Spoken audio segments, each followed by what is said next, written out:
Well, good afternoon.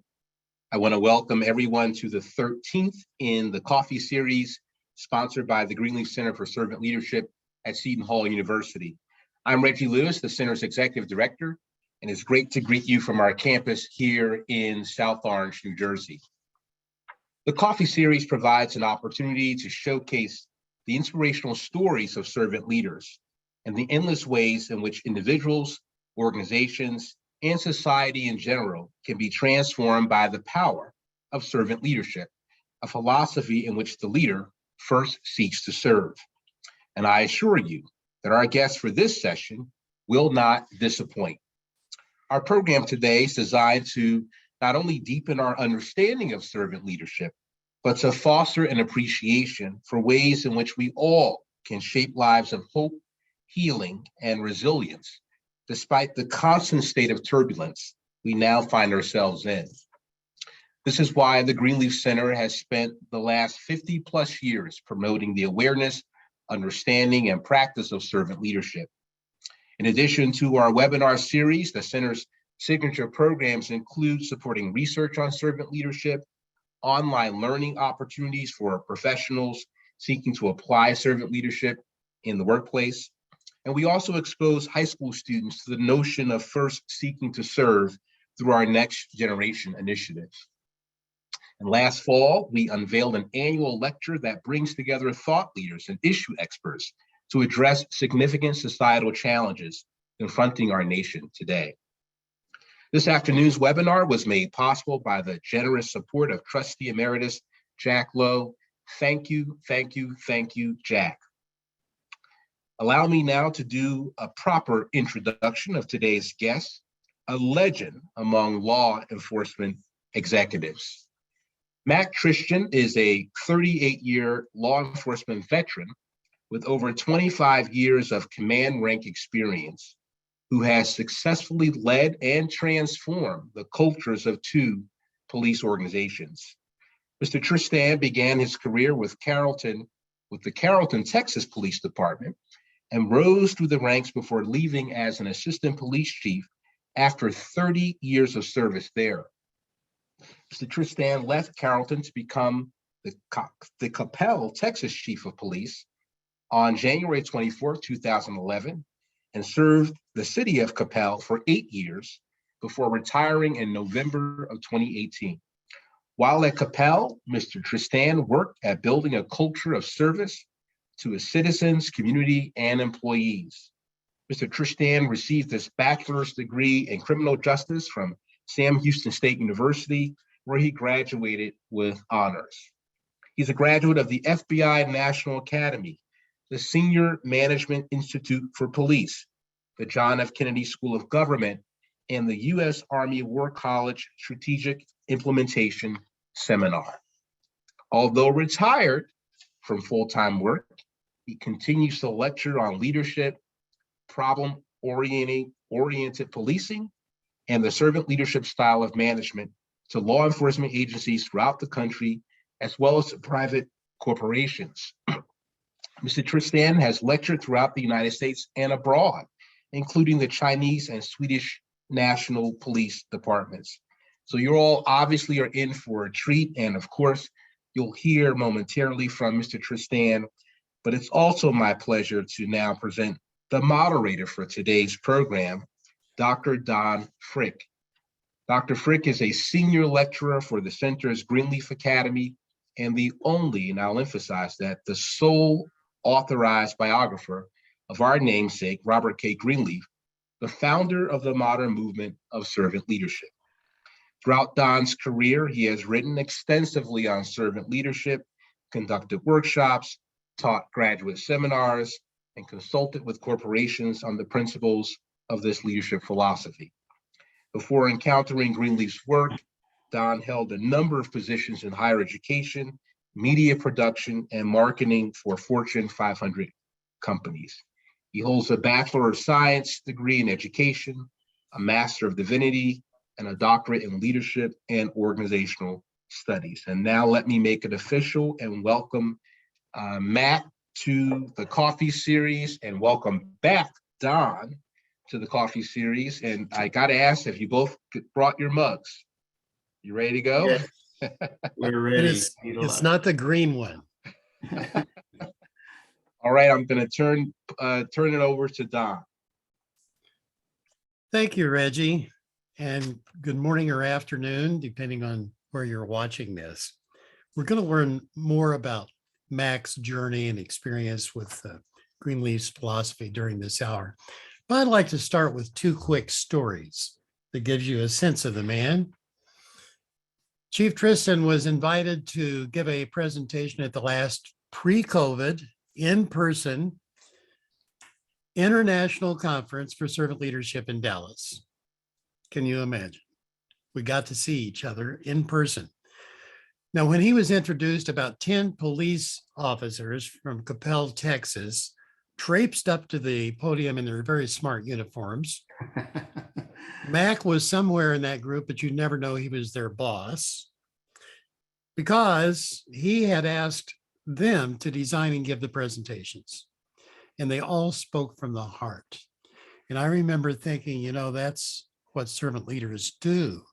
They create servant leaders who create servant leaders, and like a pebble in a pond, concentric circles spread out to affect the whole community. The second quick story, I called Mac several months ago to just catch up with him and said, hey, what interesting things have you done lately, Mac? Well, with great enthusiasm, he said, oh yeah, last week I had a room full of Texas Rangers and other law enforcement professionals for a full day. And I told them all about servant leadership. Well, how did they respond, Mac? He said, oh, they loved it. They were excited. They were eager to hear about it, all of them. So that's a typical day in the life of quote unquote retired Chief Tristan. So thank you for joining us, Mac. We're going to spend the first 25 minutes in conversation and hear some of your stories.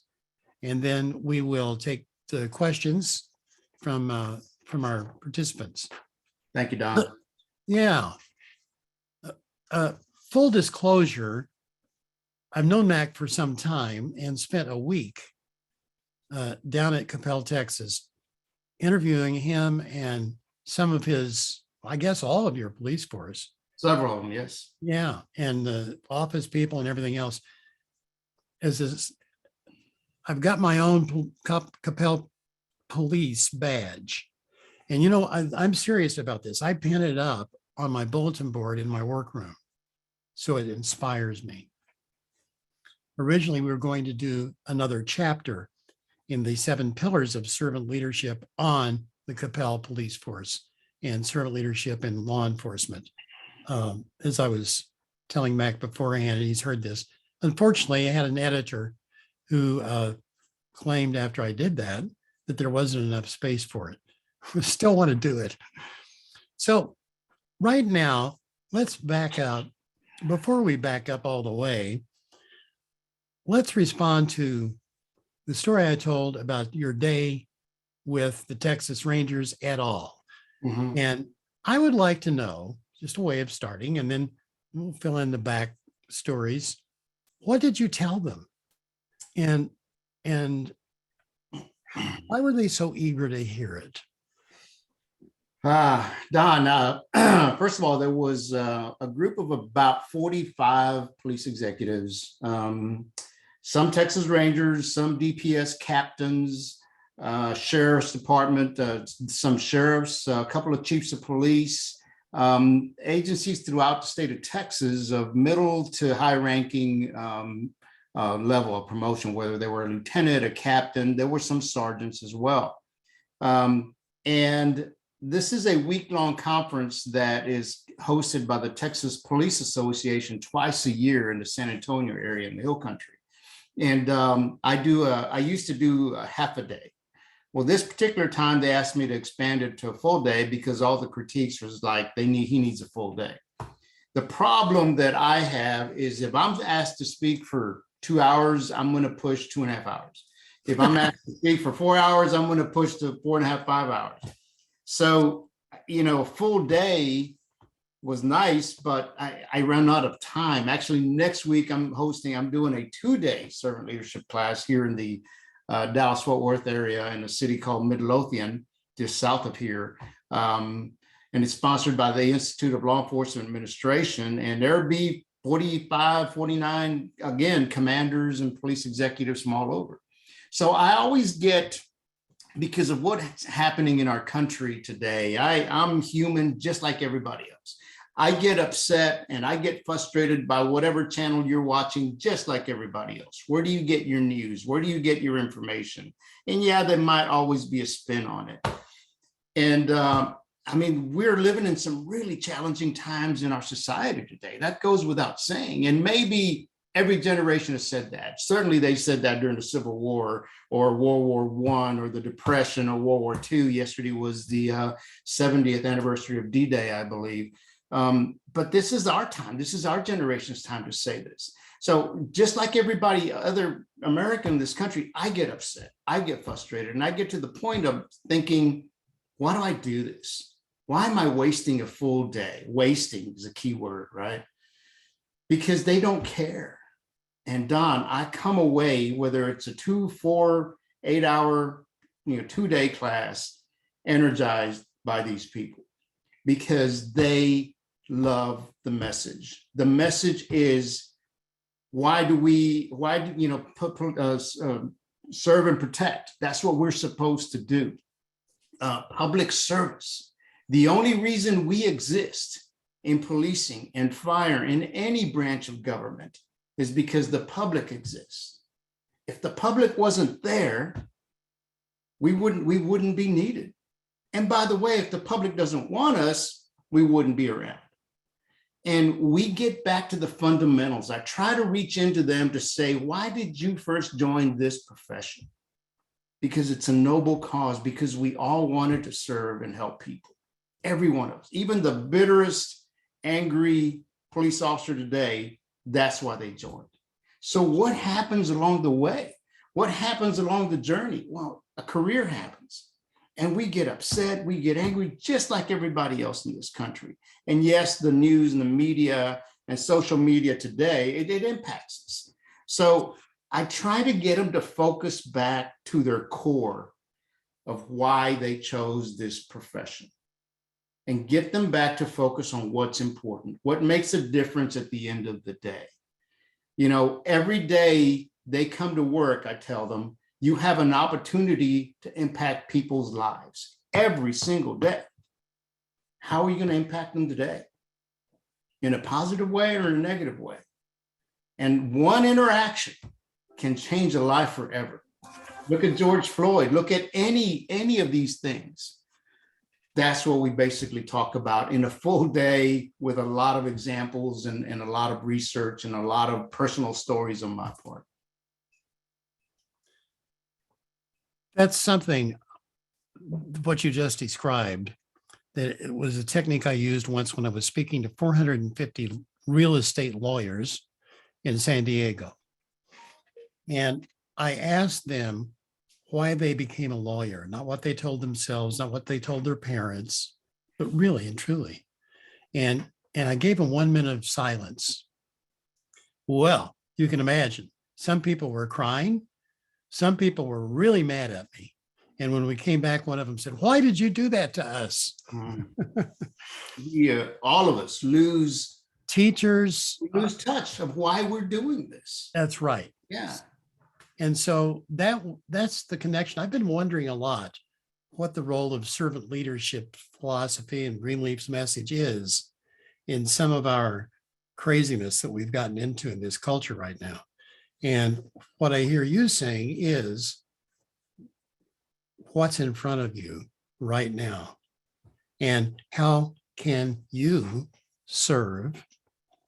And I deeply suspect that's part of what brought you to servant leadership. Can you go back a little bit and tell us, how'd you get so smart?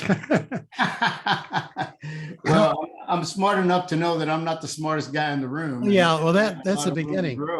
But did you know, when did you learn about servant leadership? I started in this profession in 1981. And I came out of college and I was ready to change the world and serve my community and be a proactive police officer. My intent was to go federal and do 5 years in municipal policing and then go to FBI or DEA or something. But something happened along the way and that I fell in love with municipal policing. I was in this squad car wearing a badge and a gun and a uniform, and I was out there on the streets. I'd have done it for free. I never said that to anybody, but I loved the profession. Well, along the way, I started noticing glitches in the culture, if you will. I had a training officer, one of my first training officers that said, be careful who you trust around here. You got to know who to trust in this organization. I'm like, what does that mean? I mean, here I am, this bright, idealistic college kid that wants to be a part of a profession, and I'm being told I can't trust people in my own profession. I mean, it was a slap. And then other things started happening that I realized we got some problems here in this organization. Now, we were a great organization, but like anybody else, there was issues within the culture. And then I just started questioning everything we did. As I got promoted, as I got different positions, I would always ask, why we do this? Why are we doing it this way? There's got to be a better way. But I was always quiet about it. And I was just reading. I got the opportunity to attend the John F. Kennedy School of Government, the Senior Management Institute for Police, which just blew my mind on problem solving and community engagement. Came back, and at the same time, I met a young lady by the name of Ann McGee Cooper, where she presented this concept of servant leadership to me, along with my brand new police chief in Carrollton named David James. And that just merged everything together. And I'm like, that's it. It was like when you're searching, everybody says, when I took my kids to college to do college visits, I'd say, you'll know when it's the right college. You don't know how to express it. You don't know, how to describe it, but you'll know when you're there, right? And he knew. He visited several schools. He went to this one and he said, this is it. Well, it was the same thing. I knew, I wasn't sure how to describe it. I didn't know what to call it. So we were just calling it alternative policing. That's what because sometimes in policing and in government today, when you label something, you're immediately going to get, no, I don't like that. I don't like that. I don't like that. So I didn't want people to turn things down because of the label. So we just said, we're going to do things differently. We're going to call it alternative policing. And we started down this path of problem-oriented policing and servant leadership. And everything just clicked for me. And by that point, I was an assistant chief and I had the power to do some things differently and create some different teams. And Don, it just exploded from there. Everything just kept getting better and better and better. When you unleash the potential of the people that you hire and tell them, and you listen to, because they know what's going on in the organization. They know what's happening at 3 a.m. and 3 p.m. I'm an assistant chief of police working 8 to 5. How do I know, right? So ask them, how do we fix this problem? And it just unleashed an incredible wave of creativity, of incredible problem solving, incredible community engagement, and it just kept building and building and building. And before long, those guys were walking tall, thought they had the power to do anything, which was incredible for me. I loved that. That was probably the highlight of my career there in Carrollton. So it just kind of grew and grew and grew. And then when I went to Coppell, I tried to do the same thing. So in essence, you were calling them home to that place where, for some of us, when we read The Servant is Leader, it's an aha moment. Exactly. And so it's an exciting and comfortable place, not comfortable in the sense that you're not disturbed to go ahead and do something, but it is a foundation. And my observation is too many people look at the police as the other. Mm-hmm. And I don't know how many patrolmen and women look at the citizens as the other. I don't know. But there's got to be a bridge there. Yeah. And it's got to be deep. And it's embedded in the culture. It's the us versus them syndrome.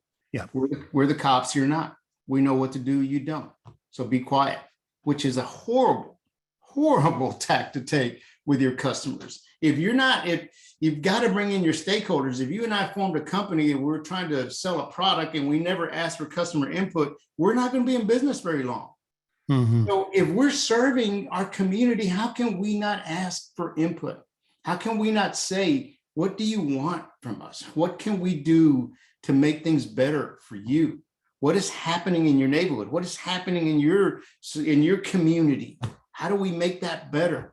Because I need you involved. I need you engaged to help us make those changes, because the police alone cannot do it. They're just a small number of police officers in any community, and we're not going to be able to fix all the problems. We need citizens engaged.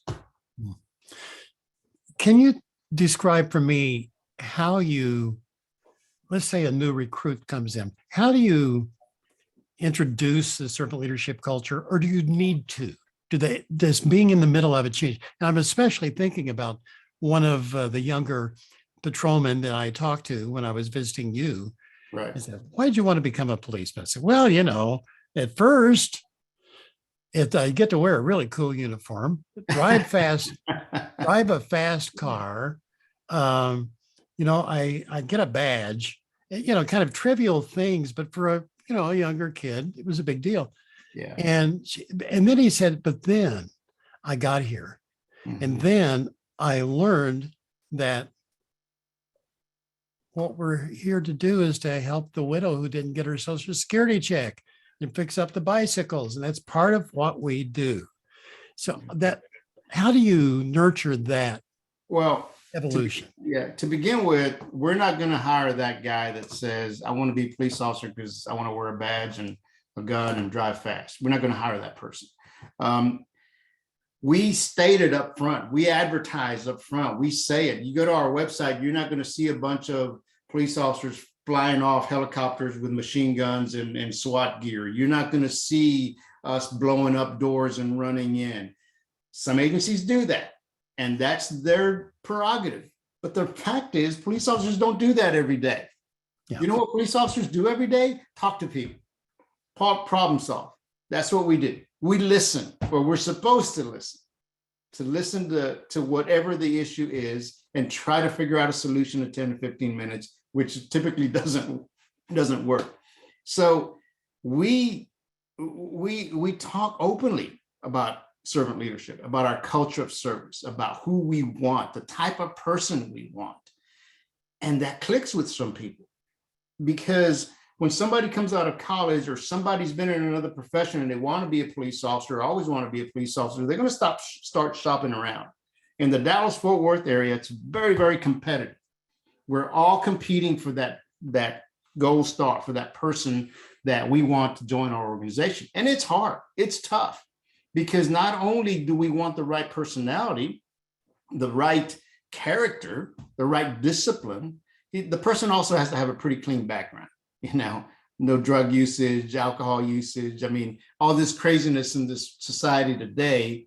They might be a great person today, but if you were a drug dealer 5 years ago, it's going to be a problem. I'm glad you turned your life around. God bless you, but being a police officer may not be the right thing for you. That's just the way things are today. So it takes a lot, but by the time we get them, they've already got a sense of this place is different.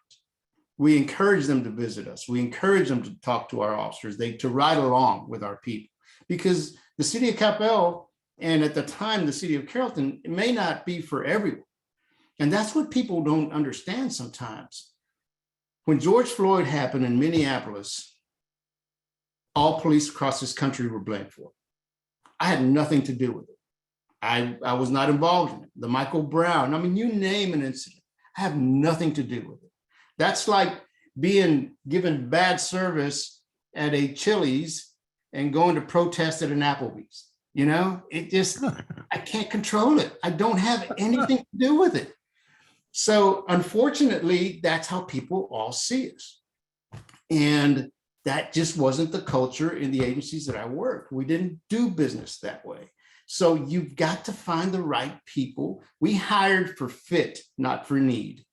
And sometimes too many police agencies, because they're shorthanded and it's hard to find police applicants today, will hire because they need butts in the seat, period. And you hire the wrong person. And hiring the wrong person will cost you.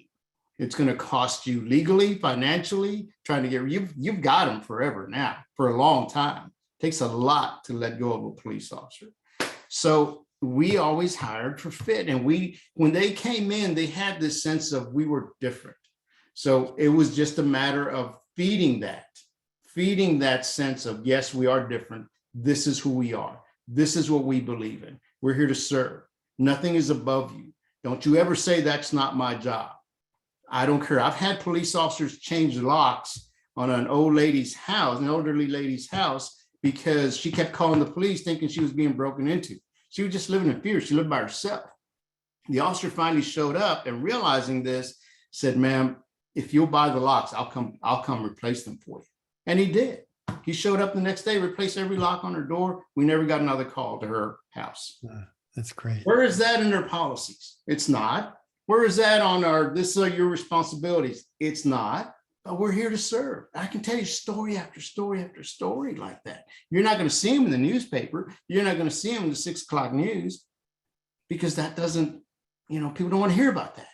But that's what we do. That's part of our job. And that would not happen, Mac, if there was no trust between officers and between the chief of police and officers and the city and so forth. So I read a long time ago a quote by Max Dupree that said, the organization will never become what the leader is not. The organization will never become what the leader is not. If you don't have a leader of character and integrity and service and this type of mindset, it's going to be tough to build around that culture to make it happen that way. And then there's another quote that says, I read it the other day. Where is it? Bear with me. The attitude of the leader will determine the attitude of the pack. Imagine that. So yeah, it's important. It's vital. It is vital for police executives to understand the power and the influence they have within their organizations. I've heard you use a couple of terms in the past that seem like they're on the edge of servant leadership, almost servant leadership: community policing and problem-oriented policing. Can you just tell us what those are? Because I've heard that on television occasionally. Well, community policing, unfortunately, got picked up in the vernacular of a lot of politicians, and they didn't know what it is. They just said, hey, we're going to be community policing. I'm going to hire this police chief that's going to guide us to this. I like the concept of community problem-oriented policing, because that's a problem-solving mode, a system. And what you essentially do is, whenever there's a problem of any kind dealing with the police and the community, you identify the stakeholders. So if we think of, let's think about Uvalde, right? Or all these shootings. The problem-oriented policing model thinks of it as a triangle. For every crime and every incident, you have to have 3 things to have a crime. You have to have a suspect, you have to have a victim, and you have to have a location. And you're looking at it in a systematic way, systems thinking, right? Instead of just saying, okay, we're going to flood it with this or flood it with that, and you're just stomping out fires. Well, no, you're looking at data. You're scanning to identify what the problem is. You're doing an analysis to get all the data for that. And then you're planning your response, and then you do an assessment to see how you did. Does the problem still exist? Do I need to attack or address the suspect? Or how about educating the victim? Or what's going on at this location? So the shootings are all 3. You got the locations with harder targets. You got the victims, where we're trying to teach them now, unfortunately, how to respond to active shooters. And then we have this big thing of the suspect. What do they all have in common? Every one of them has the same things in common. How do we? Well, a question I was going to bring up later, and it's a pretty big one. There's also the guns. There's also the milieu with availability of guns. And I've often thought, how does a servant leader think? How do we think not come up with all, well, we should do this and policy question this versus that, as they're doing in Congress right now. But how should we think about a problem like this? Well, if you get down to the essentials and the fundamentals of what a servant leader is, servant leader does not think of themselves. Servant leader thinks of others. If I'm the leader of my organization, it's not about me. It's about those that I serve, those that work with me and those in my community in the sense of a police chief or a police officer, right? It's not about me. And leaders fail sometimes when it's all about them. There's a book called Multipliers, and I forget the lady's name, the author name, great book on you have multipliers and you have diminishers. The multipliers get the most out of their people because people want to work for them, work with them because they feel like they have power to change things. The multiplier, the diminisher, that's the person that he thinks that he's the smartest person in the room and nothing can be done without him. So the servant leader has to be about what's important. How do I better serve my community? So if I'm a gun rights person, I've got to have my guns. And somebody says to me, what's more important? Doing a background check before you buy your next rifle or AR or AK, and then waiting a few days, and then having some red flag laws to make sure you haven't been fighting with your wife and you've been arrested and all these other things. And by the way, if you're 18, now there's going to be 20, you have to wait till you're 21. What's more important, that? What's more important for you, that or the life of a child? Well, you know what? What's more important for me is to have this gun. I'm sorry that kid got killed. No rational American is going to say that. But Don, that's where we are today. Nobody wants to sit down and say, what's more important? Well, what if? Because if we adopt this, then they're going to take all our guns away. You know, you've studied organizations. In organizations, great ideas and great results have been killed by what if. Well, we can't do that because what if that happens? And we can't allow, and people were telling me, you can't give the officers, you can't empower your line patrol officers to have the ability to make their own decisions because what if they do something stupid? Or what if that happens? Oh, you're right, and we can't do that. What if kills things? You got to risk. We have this thing called failing forward that we believed in, and that means that you've got to try things. And if you fail at whatever you're trying to do, you're stepping back, you're regrouping. What did we do wrong? Let's do some more analysis, and then you try again. It's only true failures if you do something and in a command and control organization, you get slapped. Who did it? Who was responsible? And then you go back in your fetal position and do nothing again. Well, I ain't doing that again because I got slapped and written up. Yeah. What culture is that? We have two questions from the same person who I think has some police experience. And let me just read both of them to you. They're kind of related to what you just said. First, how did you overcome the attitude of valuing certain people, both within and outside the organization, more than others? For example, I had one chief tell me, not everybody can be a Tom Brady. Excuse me. And related to that, so how does a leader convert from command and control to servant leadership without just giving it lip service or treating it as another tactic to control, which is pretty sly? That's interesting. You know, it's about, you can look at it as manipulation or you can look at it as influence. I prefer to look at it as influence. Not everybody can be a Tom Brady, but Tom Brady can't do it by himself, can he? He can't do it with the line, without the receivers, without the running backs. Yes, if you're looking for that quarterback, they have to have some skills. But that center can't just jump up and say, you know what, I'm going to play quarterback today. There's a book that I'm reading, recommend everybody. It's called You Can't Send a Duck to Eagle School. Great book. You can't change the duck. It ain't going. So why are you going to force somebody to be a police officer to do these things? Why are you going to force somebody to promote to the next rank and be a leader when they don't know how? I've seen some great police officers, great at what they did, really effective, line police officers, got promoted to sergeant and were horrible leaders. I've seen great sergeants that were very good at dealing with their one-on-one of a small shift, get promoted to lieutenant or captain. Horrible lieutenant and captains, could not handle it. This book talks about, it talks about, oh my gosh, where is it? You can't send a duck to Eagle School if you can't teach somebody to smile. You can't teach somebody to serve others. You can't teach somebody to have a personality. So move on, find the right people. Can you teach somebody to rush in and regardless of their safety and save other people, knowing that they may well get killed? Well, after Uvalde, apparently you cannot. Those officers had had the training. So as far as the question about influence, I never assumed someone was not going to get on board. I tried and tried and tried to coach. In the end, it was having those crucial conversations with them, saying, Don, I don't think you like it here. I don't think this is where you want to be.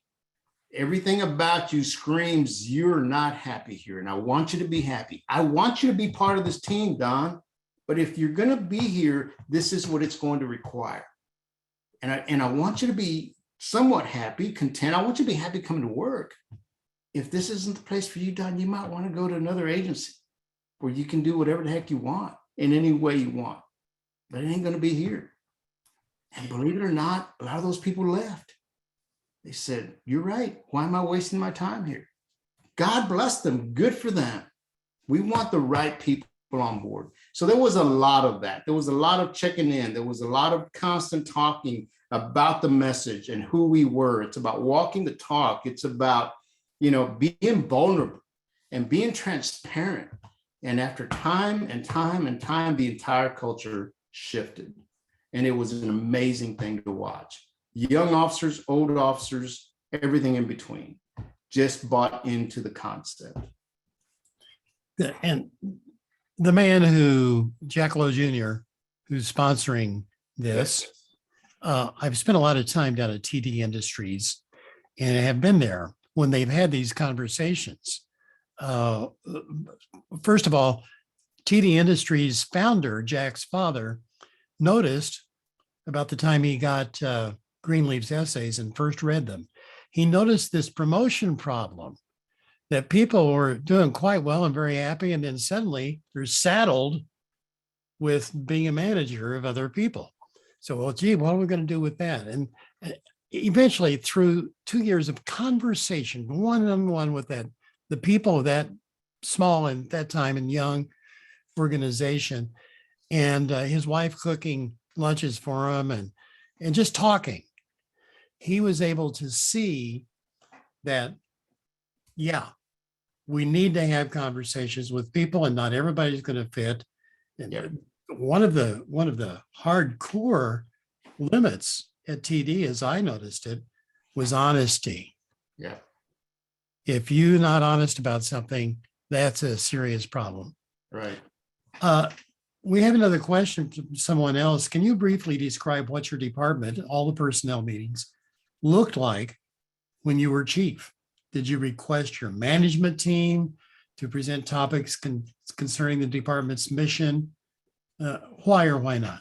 Yeah, it was all it was a team effort. So I was the chief, but I didn't need to be going around reminding people I'm the chief. Everybody knows I'm the chief, right? So in all of our meetings, and we met constantly, because I realized there had captains that I wouldn't see them for 2 or 3 days, and they were right down in the office. So that wasn't going to work anymore. So we were having meetings constantly where we just had face-to-face communication, but there was a lot of empowerment. The meeting that you described, the Greenleaf conference, I think it was in 2017. And I tell people, I said, any good police executive, any good executive from any organization can be SE all day long. You really want to know what's going on in the organization, you ask the line troops. And I'm betting that's what Jack Lowe Jr. and Jack Lowe Sr. believed as well. That's why I would bring my people. Anytime I could, and I could afford to do it, and that was local, so we could bring 10 officers, from 1-year officers to 12-year, 15-year veterans. And they'd say, you talk, you get up there. And they're like, I had a rookie officer present. He fresh out of the academy. I think he might've still been in field training, talked about why he was attracted to the organization, what he loves about his job, what he loves about the culture. Who has an opportunity like that? So I would always give them those opportunities when I could. It was about getting them to buy in. This was about ownership. When you think about the things that you own, you're proud of. I'm proud of my office. I'm proud of my cars. I'm a big car enthusiast. My hat. You take care of those things. Well, own this career, own this job, own this culture.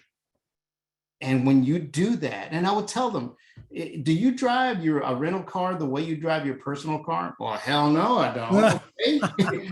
How about the police car? Do you drive it? Well, not really. Well, they're going to last longer if we drive them well, which benefits our budget. Why don't we take care of them? By the way, that patrol car is your office. I learned a long time ago, there was a saying that says, people will see you before they hear you. People will see you before they hear you. Think of yourself in a police uniform. What kind of image are you presenting? Because you're already there. They're already sizing you up. Is this person going to help me or not? Right? And so take care of that police car. Clean it. I hated dirty police cars. That's your office. Own this. When they were in their briefings or roll calls where they met before they hit the streets, as they were walking out of that, heading out into our Sally Port to get in their squad car, they painted a big old sign out that door that said, own this job. And I would tell them, I'm an employee no different than you. I just have different responsibilities. I am not any more important than you. The people in the community and people that drive through our city was not going to make up their mind about the reputation, the culture, their opinions of the Coppell Police Department based on the chief of police. They were going to make up their mind based on how they were treated at 3 p.m. or 3 a.m. by that patrol officer. So who's more important here, And they bought into that because that is absolutely true. Own this job. So that's a very short, very brief on how we did a lot of it. That's interesting. We have a response here. It says, when you were talking about your employees, right on, Mac. We work for them. They are our responsibility to ensure they become their best self, with or without our organization. We talked about that constantly, becoming the best version of themselves, not of me or anyone else, but about them. We all have strengths and weaknesses. So if we work as a team and you're strong where I'm weak, then we're going to be good. Imagine everyone engaged and everyone working together and lifting one person up when another person can't get there and doing the same for the other person. Let me ask you, coming to work to an organization like that. Let me ask you a couple of big picture, macro questions, which I would imagine would just be dispiriting to police officers as it is to us. Here's one, after COVID, there was a tremendous uptick in crime.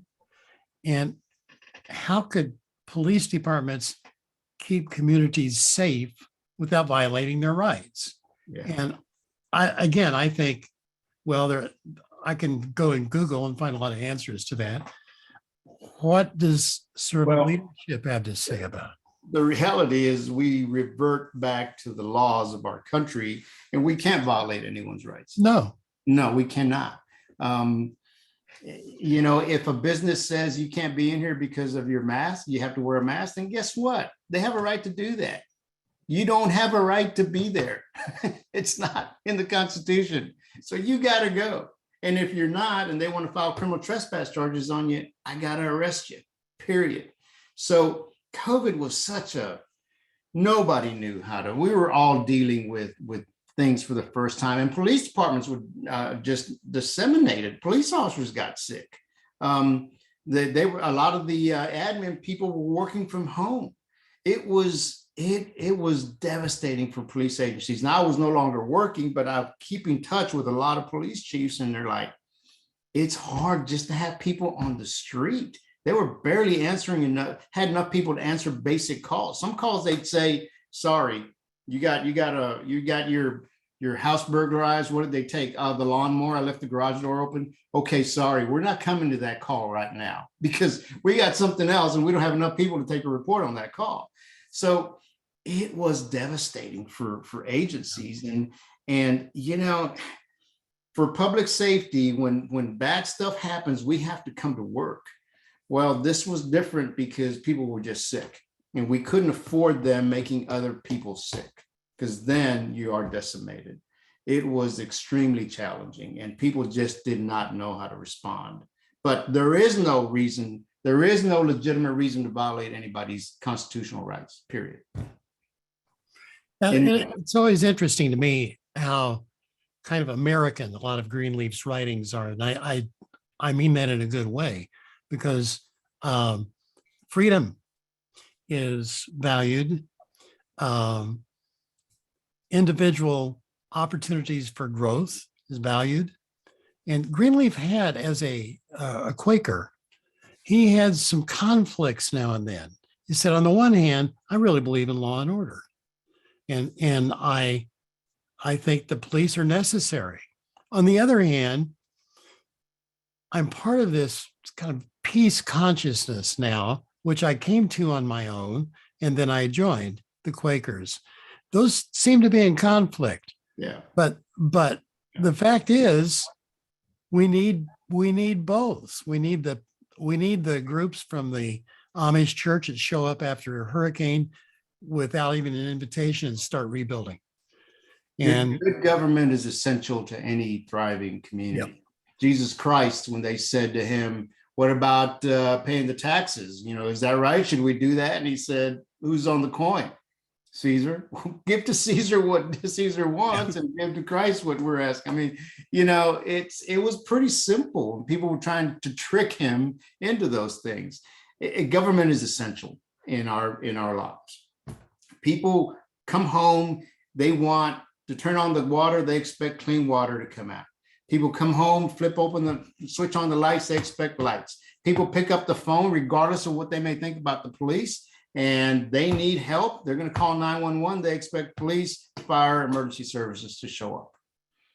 A lot of people around the world don't have that, but that's what we expect. And that's what we should be doing. Well, here's a comment and a question. It's disturbing that so much violence is committed against police officers as well.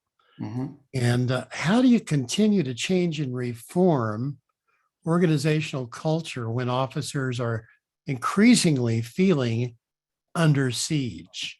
Mm-hmm. You ever have to deal with that? Oh yeah, you have to stay in touch with your officers, with your team, with your groups and your supervisors to make sure they understand the majority of the citizens in any community support and respect the police. The majority, it's just a small percentage that don't. But the small percentage is the one that gets the limelight, the cameras. I get officers that say, there's a war out there, there's a war on cops, isn't there? Like, no, there's not. There's not a war on cops. We're not military. We got communities to serve. We have to be safe. We have to be careful. Bad stuff happens. And unfortunately, police officers are killed needlessly. And we have to prepare for that. We have to study what happened, how did that go wrong, and change our procedures on how we respond to certain things. Just like the mass shootings and the active shooters. We just need to get in this mindset. We need to get away from this warrior mentality as police officers and be more of a guardian mentality. We are not at war with our communities. It's not it. But too many people are watching the wrong channels, listening to the wrong information, and getting their information from that. And then their mind is like, everybody hates us. There's a war on cops. Not really. It's okay. Let's calm down. Let's address this in a reasonable fashion. Let's be careful. Let's implement best practices. Let's have the best equipment that we can, the best training that we can. And that's why it's so hard to be a police officer, because you've got to make these decisions in an instant. Yeah. And decide when you're dealing with an elderly lady on Social Security and somebody that is bound and set to kill you. So you got to adjust between those things. And it's not for everyone. And sometimes we hire the wrong people that make really, really bad mistakes. Seems like you also have to be a warrior of spirit. Warriors doesn't just mean, to be a warrior does not just mean using tools of destruction, which you must do sometimes to save lives. Yes. But what does it mean to be a warrior of spirit? Well, what I used to call it is having an armor of confidence. That armor, that warrior of mentality of confidence. No matter what is going on, you've got to stay focused. People are looking to you and say, it's going to be okay. We got to slow down. We're going to fix this. It's going to be okay. Whether it's an active shooter where kids are being threatened or whatever it is, you have to have the confidence that you're going to walk into that room of chaos and you're going to handle it and you're going to walk back out. Because if you don't have the training, if you don't have the experience, if you don't have the resources, if you don't have the self-confidence, guess what's going to happen? You're going to overreact. You may take a life unnecessarily. You may not act and not rush in when you should have. All these things come into play. Yes, all of us have to have this aura, this armor of self-confidence that it's going to be okay. I can handle this job. That's why I got hired. And without it, a grounded self-confidence, not a narrow projection of ego, but without it, one of our participants here said, not to mention the emotional trauma from just doing their job. It takes a toll on perceptions and reception to influence. Absolutely. People can sniff it out. People can sniff out inauthenticity. People can sniff out lack of self-confidence. Even bad guys can. Bad guys have been researched and studied these people that have attacked police officers, and they say, why did you attack this officer and not that one? Because that one was ready. I could tell by the way he looked. I could tell the way he stood. I could tell by his presence. The other one, his uniform was shabby. His boots weren't shined. He was paying no attention to anything. I knew I could take that one. That's why I went after him. Interesting. Well, of course, we could listen to Mac Tristan and Don Frick all day. Before we close out, I want to personally thank Chief Tristan for helping us to recognize that the guardian mentality, the warrior spirit, all of this is possible as a part of regular, normal policing. So thank you, Mac, for helping us to recognize that you can normalize what is considered to be alternative policing, which in fact is servant leadership. Thank you so much. Certainly the citizens of Carrollton and Capel are much better for your having led such transformative work in those jurisdictions.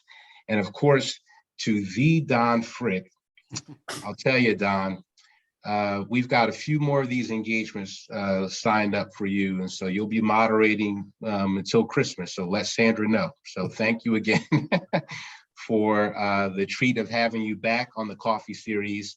In the few minutes we have left, I'm going to ask my colleagues to just share a few upcoming developments for our guests. Thank you, Reggie, and thank you again for everyone for attending today's webinar. It's not too late to sign up for our next Greenleaf Academy course, Key Practices of Servant Leadership. You can use the QR code or the link on the screen to register for this course. And now I'd like to turn things over to my colleague, Priscilla.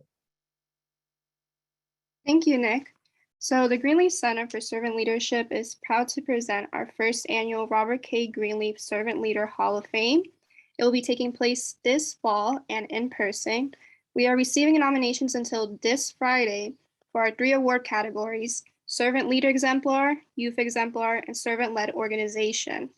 Nominations can be submitted to our email info@greenleaf.org. So if you know of anyone or an organization that exemplifies servant leadership in their stated values or mission and have a robust volunteer philanthropic initiatives within to support their communities, then please submit a nomination. All this information can be found on our website, greenleaf.org, as well as all Academy information. And I'd also like to remind everyone before you go to please fill out the survey. The Greenleaf Center values your people. Thank you so much for joining us.